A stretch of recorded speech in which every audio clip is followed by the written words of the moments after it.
ওয়ালাইকুম আসসালাম ওয়া রাহমাতুল্লাহি ওয়া বারাকাতুহু। মিজান ভাই, গতকালকে আমার একজনে ওই ওষুধের মামলা নিয়ে ধরেন যে আমার বন্ধু আমার জন্য ওষুধ নিয়েছে, জি। তার কাছে মানে বৈধভাবে প্রেসক্রিপশন আছে, জি। কিন্তু আমার বন্ধু কিন্তু জেলখানার ভিতরে হুম।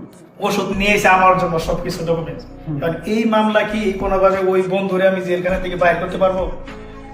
হ্যাঁ, এই ক্ষেত্রে আপনি কি করতে হবে, আপনাকে একটা ফর্মাল একটা দিতে হবে, স্টেটমেন্ট দিতে হবে যে আমি এই ওষুধগুলো আমার জন্য আসছে, আমি তাকে অনুরোধ করার কারণে বাংলাদেশে যেহেতু আমার প্রেসক্রিপশন আছে, আমি তাকে অনুরোধ করছি আমার প্রেসক্রিপশন দিয়ে আমার ওষুধগুলো নিয়ে আসতে, এবং আমার পরিবারের সাথে যোগাযোগ করে তাকে আমি এই ওষুধগুলো হস্তান্তর করা হয়েছে এবং প্রেসক্রিপশন সহ।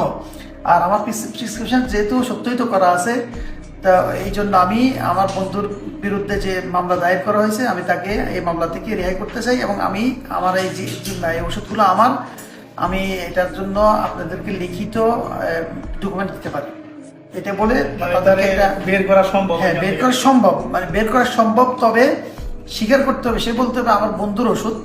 সে যদি স্টেটমেন্টে এটা দেয় যে এগুলো আমার বন্ধুর ওষুধ, সে তার প্রেসক্রিপশন ছিল, প্রেসক্রিপশন সহ তার পরিবার আমাকে এই ওষুধগুলো দিছে, এবং এই ব্যাপারে যার ওষুধ সে এখানে স্বীকারোক্তি দিতে হবে, আদালতে গিয়ে উপস্থিত হাজিরা দিতে হবে যে হ্যাঁ এগুলো ওষুধগুলো আমার, এবং আমি তাকে বলছি ফোন করে যে আমার ওষুধগুলো নিয়ে আসতে আমাকে হেল্প হবে, যেহেতু আমি দেশে যাইতে পারতেছি না।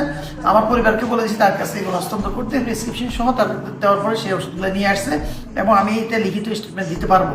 এগুলো বলার পরে ইনশাল্লাহ আদালত সেই বিষয়ে বিবেচনা করবে ইনশাল্লাহ। জেলখানার ভিতরে থাকে ওইখান থেকে বের করা? হ্যাঁ, ইনশাল্লাহ তাকে বের করা যাবে, যদি সে বলছে ড্রাইভারটা নেই যে ওষুধগুলো আমার, আমি এগুলো ব্যবহার করি, আমাকে ডাক্তার দিয়েছে প্রেসক্রিপশন সহ, আমি তাকে অনুরোধ করেছি শুধু বাড়ি থেকে আমার ওষুধগুলো আমার জন্য নিয়ে আসতে, এবং আমি তাকে এই বিষয়ে আমি লিখিত দায়বদ্ধতা নিতে পারি, আমি লিখিত আপনাদেরকে দিতে পারি স্টেটমেন্টটা এই ওষুধগুলো আমার। যাক, ইনশাআল্লাহ সবাই তো বুঝতে পারলেন যে এটার সুরাহা আছে।